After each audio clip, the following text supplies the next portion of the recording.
അതിന്റെ ഭാഗമായി ഫോർട്ട് കൊച്ചി സാന്താക്രൂസിൽ വന്നപ്പോൾ ഇവിടെ വന്നു എന്നുള്ളതേ ഉള്ളൂ. അപ്പോൾ പിതാവിനെ കാണാൻ ഒരു അവസരം ഉണ്ടായതുകൊണ്ട് വന്ന് കണ്ടു എന്നുള്ളതേ ഉള്ളൂ. ഇല്ല, ഒരറിയിപ്പും കിട്ടിയിട്ടില്ല. അവസാന നിമിഷം വരെ പ്രതീക്ഷയുണ്ട്. അല്ല, അവസാന നിമിഷം വരെ പ്രതീക്ഷയുണ്ട്. നോക്കാതെ വരട്ടെ. കൊച്ചിയുടെ ചാർജൊക്കെ ഉണ്ടായിരുന്ന ഒരാളാണല്ലോ. കൊച്ചിയുടെ ചാർജ് ഉണ്ടായിരുന്നു എനിക്ക്. അതുകൊണ്ട് തന്നെ ഇവിടുത്തെ സംഘടനാ പ്രവർത്തനവുമായി ബന്ധപ്പെട്ട് മറ്റു ചില കാര്യങ്ങളും കൂടെ ഉണ്ട്. അതും കൂടി സംയോജിപ്പിക്കാൻ വേണ്ടിയിട്ടും കൂടിയാണ് ഞാൻ വന്നത്. ഇവിടെ ഇപ്പോൾ UDFന്റെ യോഗം നടന്നു, ഇന്നലെ നടന്നു. മറ്റുള്ള തെരഞ്ഞെടുപ്പ് പ്രവർത്തനങ്ങളൊക്കെ മുതിർന്ന നേതാക്കളുണ്ട്, അവരെല്ലാവരും കോർഡിനേറ്റ് ചെയ്യുന്നുണ്ട്. അപ്പോൾ അതിന്റെ ഭാഗമായിട്ടും കൂടി എനിക്കും പ്രവർത്തിക്കാനുണ്ടല്ലോ. സ്ഥാനാർത്ഥി എന്നുള്ള നിലയ്ക്ക് മാത്രമല്ല, KPC ജനറൽ സെക്രട്ടറി എന്നുള്ള നിലയ്ക്കും ഈ തെരഞ്ഞെടുപ്പിന്റെ ചില ചാർജുകൾ എനിക്ക് കൊച്ചിയുമായി ബന്ധപ്പെട്ടുണ്ടായിരുന്നു. അതെല്ലാമായിട്ട് ബന്ധപ്പെട്ടും കൂടിയാണ് കൊച്ചിയിൽ തുടരുന്നത്. സ്ഥാനാർത്ഥി വന്നു കഴിഞ്ഞാൽ സ്ഥാനാർത്ഥിയോടൊപ്പം ഉണ്ടാകും. ഞാൻ സ്ഥാനാർത്ഥിയാണെങ്കിൽ ഞാൻ പ്രവർത്തിക്കും, അല്ല മറ്റൊരാളാണെങ്കിൽ സ്ഥാനാർത്ഥിയോടൊപ്പം തന്നെ ഉണ്ടാകും. ഇന്ന് അനൗൺസ് ചെയ്യുമെന്നാണ് പറഞ്ഞിരിക്കുന്നത്. ഇന്നലെ DCC അധ്യക്ഷൻ മുഹമ്മദ് ഷിയാസിന്റെ പേരിൽ കൊച്ചി നിയോജകമണ്ഡലത്തിലെ UDF സ്ഥാനാർത്ഥിയുടെ പേരിൽ ചില ബോർഡറും ഫ്ലക്സ് ബോർഡൊക്കെ സ്ഥാപിച്ചിട്ടുണ്ട്. ഇന്നലെ തന്നെ സ്ഥാപിച്ചു കഴിഞ്ഞു ചില യൂത്ത് കോൺഗ്രസിന്റെ പേരിൽ. ദീപ്തി മേരി വർഗീസ് സംസാരിക്കുകയായിരുന്നു. ദീപ്തി മേരി വർഗീസ് അവിടെ ഇപ്പോഴും സ്ഥാനാർത്ഥം കൊച്ചിയിൽ പ്രതീക്ഷിക്കുന്നുണ്ട്. പക്ഷേ ഷിയാസിന്റെ പേര് തന്നെയാണ് ഫൈനൽ പട്ടികയിലുള്ളത് എന്നാണ് അറിയാൻ കഴിയുന്നത്.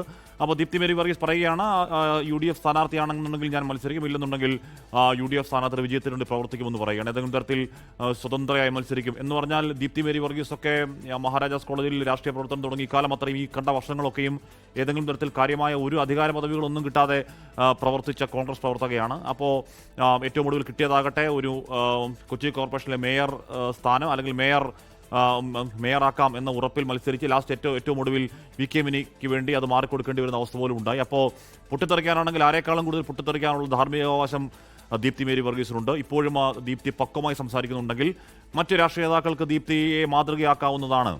വിപിൻ C. വിജയൻ ചേരുന്നു. വിപിൻ, ഇപ്പോഴും പക്ഷേ ദീപ്തി പ്രതീക്ഷിക്കുന്നുണ്ട്, എൽദോസ് പ്രതീക്ഷിക്കുന്നത് പോലെ ഫൈനൽ ഘട്ടത്തിൽ കൊച്ചിയിൽ തന്റെ പേര് വരും എന്ന കാര്യത്തിൽ. വിപിൻ അല്ലേ?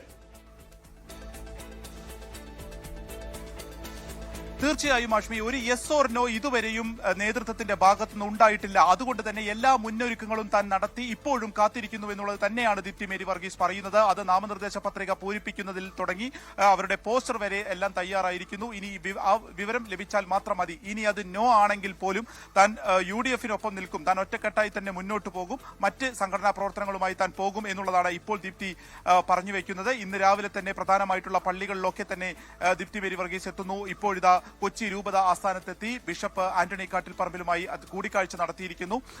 സ്ഥാനാർത്ഥിയാവുകയാണെങ്കിൽ എല്ലാ വിധത്തിലുള്ള പിന്തുണയും സഭയുടേതുണ്ടാകും എന്നുള്ള ഉറപ്പ് തനിക്ക് ലഭിച്ചു എന്ന് വരെ ഇപ്പോൾ ഇതാ ദീപ്തി മേരി വർഗീസ് പറഞ്ഞു വെക്കുകയാണ്. അതായത് അവർ എല്ലാ തരത്തിലും അവരുടെ എല്ലാ ഒരുക്കങ്ങളും പൂർത്തിയായിരിക്കുന്നു എന്നുള്ളത് നിസ്സംശയം തന്നെ പറയാം. ഒപ്പം ഈ കൊച്ചിയുമായി ബന്ധപ്പെട്ടിട്ടുള്ള ഇതിനു മുൻപ് മേയർ സ്ഥാനത്തിലേക്ക് വന്നപ്പോൾ ലത്തീൻ സഭ അത് ക്ലെയിം ചെയ്യുകയും അങ്ങനെ അത് മിനിമോളിലേക്ക് വന്നു ചേരുകയുമായിരുന്നു. അതിനുശേഷം ഇവിടെ സമുദായ സമവാക്യങ്ങൾ നോക്കുകയാണെങ്കിൽ ലത്തീൻ സഭ പറയുന്നത് കൂടി പരിഗണിക്കണം ഈ നിയമസഭാ തെരഞ്ഞെടുപ്പിന്റെ സമയത്ത് സ്ഥാനാർത്ഥിയെ നിശ്ചയിക്കുമ്പോൾ എന്നുള്ളത് അവർ പരസ്യമായി തന്നെ പറഞ്ഞ ഒരു കാര്യമാണ്. ഇപ്പോൾ അത് ഷിയാസിലേക്ക് എത്തി എന്ന് പറയുമ്പോൾ കൂടുതലായി ആ ചർച്ചകൾ ആ രീതിക്ക് കൂടി അത് നടക്കും. ഷിയാസും അല്പസമയത്തിനകം ഇങ്ങോട്ടേക്ക് വരും, അല്ലെങ്കിൽ ഈ പ്രഖ്യാപനം കഴിഞ്ഞാൽ സഭാസ്ഥാനത്തേക്ക് വരും എന്നുള്ളതാണ് ഈ ഘട്ടത്തിൽ നമുക്ക് മനസ്സിലാക്കാൻ സാധിക്കുന്നത്. അങ്ങനെ അവസാന നിമിഷം വരെ സസ്പെൻസ് നിൽക്കുന്ന ഒരു മണ്ഡലമായി കൊച്ചി മണ്ഡലം മാറുന്നു.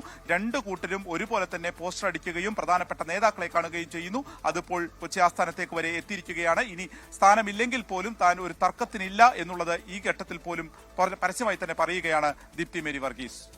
ലോകത്തെവിടെയായാലും ഏത് സമയത്തും 24 വാർത്തകളും ഓഗ്മെന്റഡ് റിയാലിറ്റി പാക്കേജുകളും എക്സ്പ്ലെയിനറുകളും വിശദമായി കാണാൻ ഞങ്ങളുടെ YouTube ചാനൽ നിങ്ങൾക്ക് സബ്സ്ക്രൈബ് ചെയ്യാം.